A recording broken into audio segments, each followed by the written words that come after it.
What up, YouTube? Let's here. Thanks again for visiting the channel. As always, I appreciate it. And today we're going to be doing a quick review of the BENCHMADE Superfreak. Do not confuse this with the BENCHMADE FREEK. It's a different knife altogether. The BENCHMADE FREEK has just more, I'd say, more basic. More basically put together. I don't know exactly how to put it. I'm kind of talking like an idiot right now. So the scales on the regular Freek are just, I think they're plain blue or red with some white in there.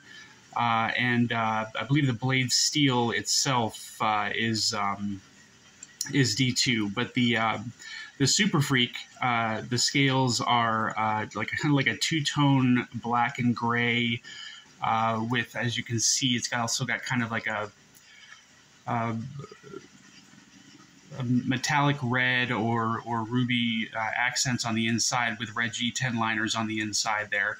It does have regular liners, but they only come up to about here. As you can see where this screw is, that's to make the make the liner more secure. So that's about as far out as the liner goes on this particular knife. So let's get some measurements first.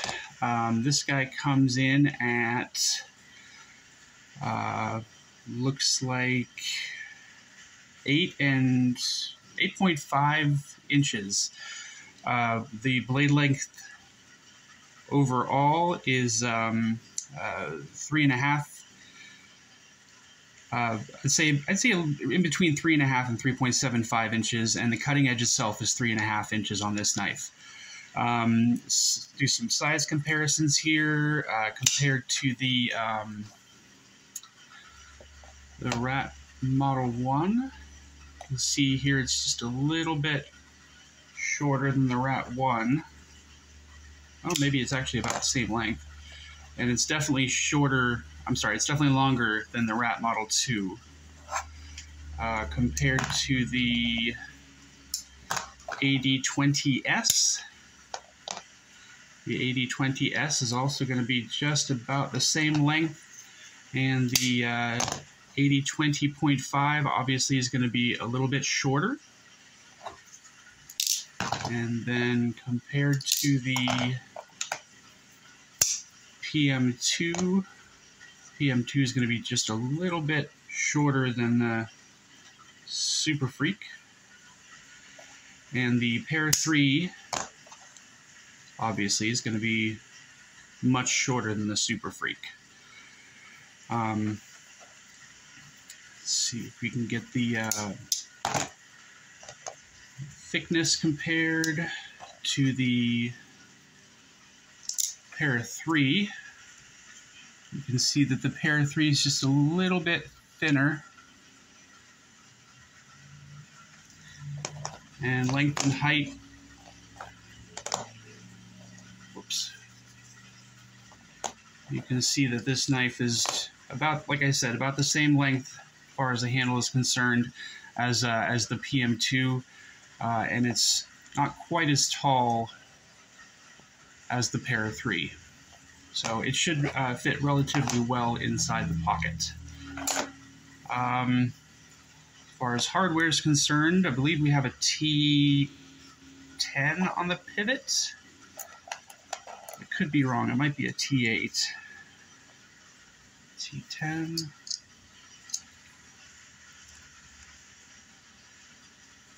Yeah, that's a T10 on the pivot there, and I believe everything else is going to be a T6. It's a T8. Oh, sorry about the dogs. T6, T6. This is a T6. Yep. So everything else is a T6 on this knife. I'm not sure what the screws for the pocket clip were. As you guys know, I don't really use pocket clips. So I'm not sure where I left the pocket clip for this one. That's why I would have put it back on.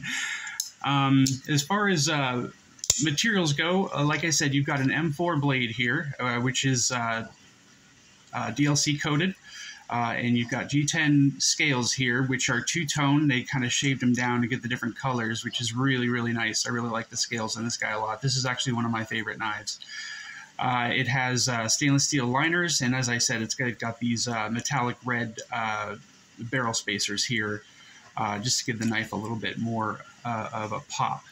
Not a whole lot of billboarding on this knife, just the M4, and then you've got the BENCHMADE logo there. And that's really all you're going to find on this guy. There's no backspacer, and it looks like it has a flat ground blade with a flat that runs out about 80% of the blade. And as I said, it's got a just a stainless steel pocket clip. I think it's your standard BENCHMADE pocket clip that comes on most of their knives. There's no detent on this knife just because of the, you've got the crossbar lock, which causes kind of the detent sort of thing.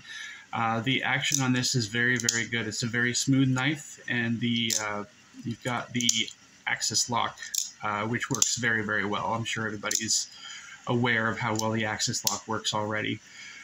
So there's no trouble with deployment or disengagement or anything like that with this particular knife.